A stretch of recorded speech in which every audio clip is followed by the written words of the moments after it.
রাজধানীর উত্তরার ১৪ নম্বর সেক্টরে একটি ফ্ল্যাট থেকে চীনা নাগরিকের রক্তাক্ত মরদেহ উদ্ধার করেছে পুলিশ।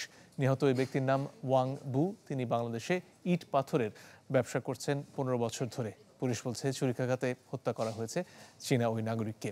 এই ঘটনায় সন্দেহভাজন দুই ব্যক্তির সিসি ক্যামেরার ফুটেজ এসেছে চ্যানেল 24 এর কাছে। কাজী ফয়সাল জানাচ্ছেন বিস্তারিত।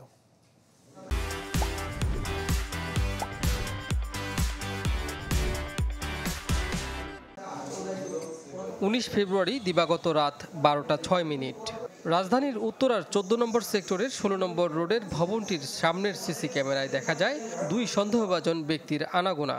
বেশভূষায় মনে হচ্ছে বিদেশি নাগরিক। ১ মিনিট পরই তারা প্রবেশ করেন ভবনটিতে। পরে ২ মিনিটের মাথায় বাসা থেকে বের হয়ে দৌড়ে গাড়িতে উঠে চলে যান।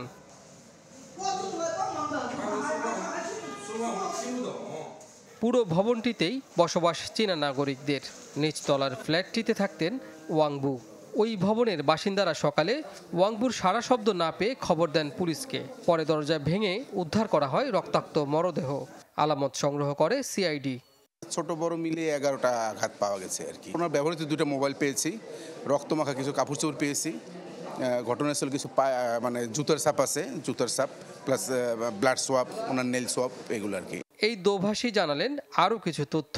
এই চাইনিজ এখানে বাসা ভাড়া নিছে ১ মাস আগে, তখন থাকে নাই। এই ১৮ তারিখ আসছে এখানে।